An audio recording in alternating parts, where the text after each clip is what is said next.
not given us a spirit of fear, but power. God gives us power and love and a sound mind. Satan not only puts fear on us, he puts fear on us so he can control us. Hebrews chapter 2. Inasmuch then as the children, that's us, have partaken of flesh and blood, being human, as Jesus likewise shared in the same, that through death he might destroy him who had the power of death, that is, the devil, and release those who through the fear of death were all their lifetime subject to bondage. Jesus died on the cross so he could defeat Satan and take back the power over death. Because Satan uses the fear of death to control us all of our lives. And you say, well, I've got a phobia. You know, I've got a particular fear. Almost every fear can be traced back to the fear of death. You say, well, I'm afraid of being poor. Well, most of us are not just afraid of being poor. Poverty can cause death. I mean, it can cause starvation and problems. You say, well, I'm afraid of heights. No, you're not afraid of heights. You're afraid of splattering. You're not afraid of heights. You're afraid of falling from heights and dying. You say, well, I'm afraid of bugs. I'm afraid of critters. You're afraid of dying. That's what bugs and critters do. They can kill you. They can bite you and kill you. And so it says that Satan, through the fear of death, holds us in bondage all of our lives. Let me tell you the good news. Jesus died on the cross and defeated Satan and death and rose from the grave. And Jesus said to Mary and Martha, I'm the resurrection and the life, and whoever believes in me will never die. Let me tell you, if you're a Christian, you can't die. You'll never die.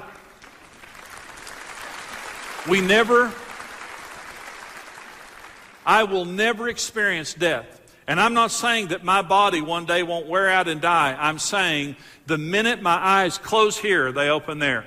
The minute I stop breathing here, I start breathing there. The minute that my senses dull here, they come alive there. I will never die. I am a Christian. Jesus defeated death for my behalf. I don't have to live in fear. If I live here, I live for him. If I die, that's even better. It's a win-win deal for a believer. But people who fear death and they don't understand what Jesus has done, they live under Satan's control. And so Jesus was under this fear so he could relate to us. He was under this fear so that God could use him as our high priest in heaven, and also because Satan was attacking him there. He knew everything that was about to happen to him, but he overcame this spirit of fear that the devil was putting on him. Now, let me say, I know there's a good fear. I know there's a normal fear that God gives us for good in our lives. And it's important that we have a healthy fear for our good. But let me tell you the difference between good fear and bad fear. How to tell the difference, because sometimes, I'm sitting here saying God will never use fear in your life for any purpose that he's going to do. And that's true. But there is a healthy fear and there's a demonic fear. Well, how do you know the difference? Well, here's some ways you can know the difference. Good fear is circumstantial, but bad fear is perpetual. Circumstantial means you're driving down the street in your car, you see a car coming at you suddenly, and that fear causes you to swerve away and to save your life or to save the life of the people in the car from you. And that fear wasn't there before that happened, and it goes away after it's over with. That's a circumstantial fear. That's good fear. Bad fear is perpetual. It's a spirit of fear. You live with an abiding sense of anxiety that something's about to happen to you. The other shoe is going to drop. I'm going to go broke. I'm going to die. Harm is going to come. There's going to be a terrorist attack. Something is going to happen to harm me, and it's abiding. Anxiety wears us out and causes us to become depressed. You just can't, your emotions can't handle long-term anxiety without bad things happening to them. God never uses this spirit of fear, this anxiety in our lives because we can't live that way. We're not designed that way. The second thing about good fear is it's protective, but bad fear is paralyzing. Let me give you an example of this. I was with my dad one day, and I was maybe about 6 years old. We had just moved into our house. I grew up in the Fleetwood area on Lomita Street.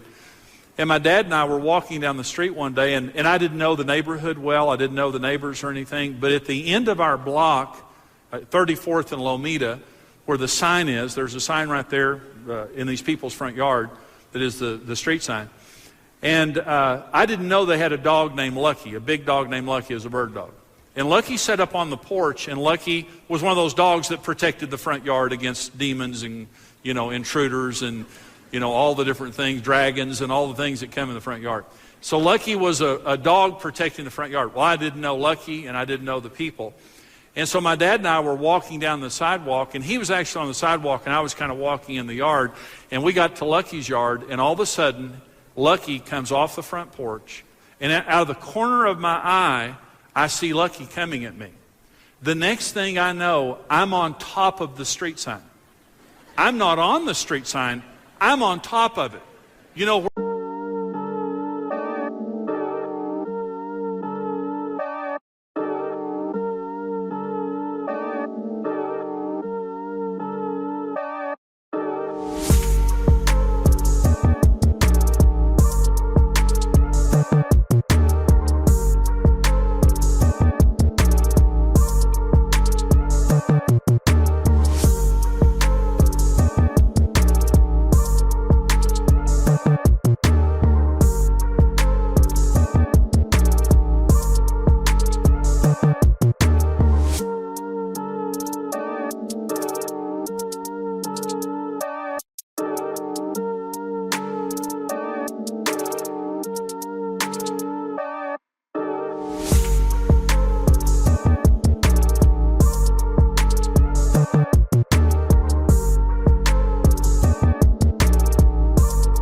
They're waiting on me, haters think they gaining on me. Sitting in purple rain and folding origami. Oracles surround me, each one more astounding. Still handle my biz, just got a channel climb up to the level. The damage I really can make is a trip. Don't figure eight, ace. Are you coming back now? But it's way too late.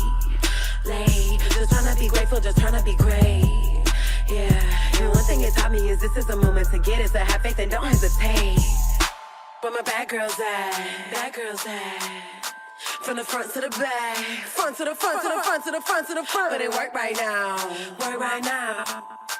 Put it work, let me see, put it work. Put it work, let me see, put it work. Work, work, put it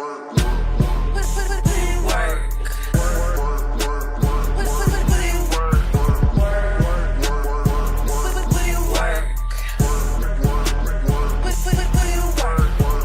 Never land, never let my feet touch the floor. I just flow in my zone, you can't touch us though.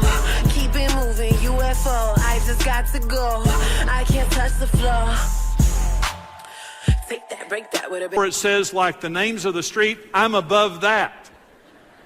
I don't know if I did it in one jump. I don't know if I used my dad's head. I don't know how I got up there.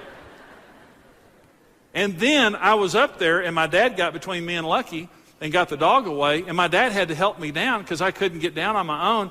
And several times after that, I went down to try to climb that sign, and I couldn't do it. You hear of like little ladies picking cars up and moving them, when you're under this incredible fear. That's good fear. That's fear that's there to protect you. But bad fear is paralyzing. It doesn't help you to get out of trouble. It keeps you in trouble. Have you ever had one of those dreams where someone's chasing you, you can't get away? And you're in your underwear? Never mind. That's but I never have those dreams, but some of y'all do. But no, you need to get away, you need to move away, but you just can't. That's demonic fear that's there to paralyze you and keep you from doing good. Good fear is instructive.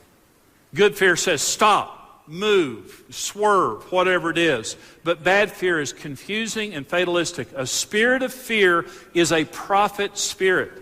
It prophesies to you. It tells you you're going to die. You're going to die. It's going to be bad for you. Your future's bad. You're going to go broke. People just aren't going to like you. You're never going to make it in relationships. You're never going to make it in marriage. And it's not instructive. Good fear comes and instructs us and says, now do this and this will better you, and it does. But demonic fear comes to bring confusion and a fatalistic type of thinking, and that's exactly the reason that the devil uses it, because it's exactly the opposite of what God says. Jeremiah 29:11, I know the thoughts that I have toward you, says the Lord. Thoughts of peace and not of evil, to give you a future and a hope. I know that God has a good plan for your future, and He will never prophesy gloom and doom over you to control your life. Only the devil does those kinds of things. And so this kind of a fear that the devil uses, the last one here is the good fear is empowering. It empowers us to live our lives safely, but bad fear is enslaving. Satan uses fear. He tried to use fear in the Garden of Gethsemane to get Jesus to do the wrong thing, to get Jesus to be enslaved to that fear. Now listen, many of us, even though we're believers, we're the slaves of fear. Maybe not the total slave. But there are things that you cannot do that God wants you to do because the spirit of fear is telling you that you can't do those things. Let me say one other thing before I talk about how to overcome fear. Why does Satan use fear? Think about this just a minute. Why does Satan use fear in our lives the way that he does? Because he does. For the rest of your life, you're going to have to deal with this issue. You're either going to overcome fear or you're going to be overcome by fear. Let me give you the answer of why Satan uses it. It's all he has to use. He's full of it. Jesus is the Prince of Peace. Jesus guides us with peace. Jesus said, my peace I give to you. Not as the world gives, I give you my peace. Colossians 3 says, let the peace of Christ rule your hearts. Let peace rule in your hearts. Don't be ruled by fear. Be ruled by peace. Isaiah 9 says Jesus is the Prince of Peace. Why does Jesus use peace? Because He's full of it. He thinks peaceful thoughts. He feels peaceful feelings. And Jesus is controlled by peace. And so He leads with peace. Every time you're being led by God, you'll feel peace. But as much as you know God's presence by peace, you know Satan's presence by fear. It is his presence. Satan is a defeated foe on his way to hell. He knows he's defeated. He knows he's on his way to hell. Colossians 2 says when Jesus defeated him, He made a public spectacle of him in the heavenlies. When Jesus was resurrected, He grabbed Satan by the scruff of his neck and every demon in hell and paraded them through the heavenlies and said, this is a loser here. He's been sentenced to hell. He made a public display of Satan. Satan is full of fear because he knows